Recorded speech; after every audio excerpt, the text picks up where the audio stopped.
आज आपण नाश्त्याला पोहे बनवणार आहोत. ते बघा, हे एक वाटी मी पोहे घेतले. ते आता हे स्वच्छ धुवून घेते आणि याचं पाणी निथळायला ठेवते. मी चांगले स्वच्छ धुवून घेतले होते. त्याचं पाणी निथळलं तर त्यात मी थोडंसं मीठ घालते आणि मिक्स करून घेते.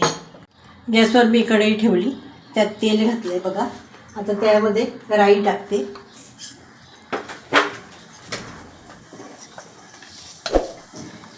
जिरे घालते, थोडंसं कढीपत्ता टाकते, एक कांदा मी चिरून घेतला होता बारीक आणि 2 मिरच्या घेतल्यात चिरून बारीक, त्या टाकते.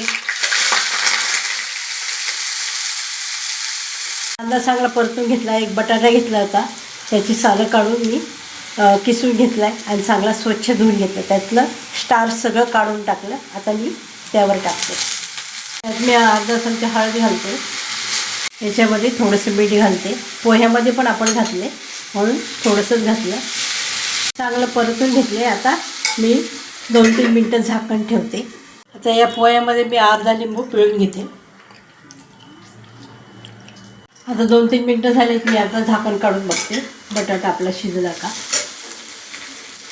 छानपैकी शिजला आहे. आता मी याच्यावर पोहे घालते आणि मिक्स करून घेते. चांगले परतून घेतलेत मी. आता हे तळलेले शेंगदाणे आहेत माझ्याकडे बघा, ते टाकते आणि मिक्स करून घेते. 2 मिनटं झाकण ठेवले, वाफ काढून घेते. 2 मिनटं झाले. आता मी झाकण काढते आणि खाली उतरून घेते. आमच्याकडे खूप पाऊस पडतो. त्याच्यामध्ये मी वरतून कोथिंबीर टाकते आणि मिक्स करून घेते. आता मी त्याच्यावर वरतून थोडं खोबरं टाकते, किसलेलं ओलं खोबरं येते, थोडी कोथिंबीर घालते